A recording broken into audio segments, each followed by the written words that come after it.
at the start line. Maybe I can adjust that just a little bit. Maybe not. Yeah, we'll do something like that. That'll be a little bit better view. So this is me at the start line. You can see I was wearing the water vest. I did not so the last time I brought the water vest, we had a problem with the caps falling off, so I had to get the water vest all loaded up. I kept those separate. So if you look in the background, you got Santa Claus. My first picture of this, by the way, I did the selfie, and I all the banners that they had were Christmas themed except one that said water, and somehow I got the water one in the first picture. Anyway, long story short, I'm feeling good at this point. Like, I'm realizing that this race is a super small race. To give you an idea, after it was all said and done, in terms of there were only 14 people attempting the marathon, I backed out of the marathon halfway through the race. So it ended up being 13 marathon finishers. So it does rub me the wrong way a little bit that if I had finished, I would have finished first in my category because I would have been the only one running in my age group. But I just want to say in passing that this particular race was just like everything I could have hoped for in terms of like an uncredible race. I talk about small town, I talk about regular people. This was all of those things. I mean, to give you an idea, sorry, I just thought of this. That every water station was one staff person. A whole table of water, one staff person. And I think they had, I want to say 8 stations, and it was a down and back, so you hit them going and coming back. So you were actually manning a water station yourself for both directions. And what was funny about the water stations, and again, I appreciate this because it's such a small town race. Going out, the table was on your right. And then the way they had it set up was you pick up the cup, or you take the cup from them, you drink, and then after the table was a box you'd throw your trash in. But when you got to the back end and you turned around and you came back, there was no box to throw anything in. It was very confusing. The first water station that I passed and came right back to, they were just figuring out that was going to be a problem and fixing it, and then the rest of they got like little boxes for all of them for the rest of the route. But I mean, this race was everything I could have hoped for. It was exactly what I wanted in terms of like this whole Uncredible tour, trying to do Uncredible races. You can see I'm wearing the shirt because this race was by definition Uncredible. Let me put it to you this way. I had a plan if things fell apart to film the water stations. Now, all the water stations I've been a part of in the past had groups of people, and I was going to take pictures of groups of people. Because it was one person, I felt weird. I thought it would be like weird to take photos or videos of these people, like these individuals doing this. I'm like, that's a little awkward. Like it just felt weird to do it. Now, if it was a group of people, you take a picture of them. It wasn't that situation, but like I said, this race was everything I could have hoped it would be. So I'm at the start line, get everything situated, take one last bathroom break, and at the start line, I'm feeling great. Everything's calmed down. Everything worked itself out in terms of that guy 30 minutes ago not coming out of the bathroom. Now I'm feeling good, and feeling so good. In fact, I'm a very this might come as a surprise because I do the podcast, but I'm kind of an introvert in public and was just kind of in my own zone. And it starts to occur to me that the one thing I don't know about this track is I don't know how I'm going to know to turn around.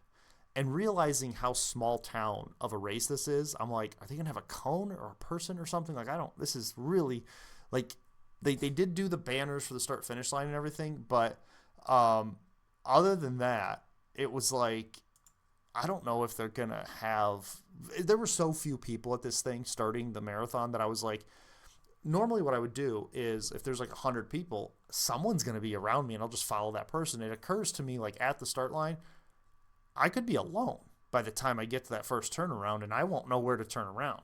And luckily, the race director did say something about this, but I'm sitting there thinking about it 5 minutes before race start. And there's a gentleman next to me, and I go, hey, I was like, how am I do you know if there's going to be like a cone, or how do you know where to turn around? He chuckles, and he had run this trail multiple times. He must be local. And he was running his first marathon, and he was like, oh no, you'll see it. You'll cross the road. He explains the whole thing to me. Then the race director tells me. But all that to say, I was feeling loose. I was feeling good. And I was actually really looking forward to the fact that I could just kind of treat this like a training run, where there's not going to be somebody in front of me slowing me down or somebody behind me pushing me. This was going to spread out quick and we'll be good to go. So the race starts, and I'm like, this is a really nice race. Like, I ran the first mile without my earbuds in because I was just taking in the scenery. And let me see. This is a full screen one. That was the start line. Sorry. I want to make sure I get this right. Okay, so I wanted to give you an idea of what it looked like when you were out on this trail. And this was pretty early. This was into mile 1. So I took like 3 or 4 photos like this. But this was kind of the scene at this marathon. I mean, it was really, okay. Sorry. Trying to figure out why. Okay, there we go. We'll do it like that. So that was kind of the scene at this marathon. I mean, it was wooded, but not terrible. But I will say, this is sort of foreshadowing at this moment in the race, like when I'm taking this photo, it is occurring to me that this race it was like 62 degrees right now at 6:30 in the morning, and I did not wear my hat. And I'm thankful for the shade at this point, but I'm noticing it's very muggy, and I get very intentional at this point about take your salt stick, take your goo gel. Like, you got to be on top of it today because this could turn hot real quick. I'm gonna sweat a lot because of this muggy situation. So here is a photo. I took this. This is a photo. I kind of screwed it up, but that's okay.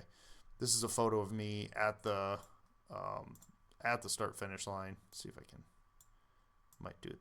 Not at the start finish line. I'm sorry, but this is a photo of me towards the end of the race, actually, but it's a selfie, and the idea was to just give you an idea of, man, this gets a little irritating if I'm being honest.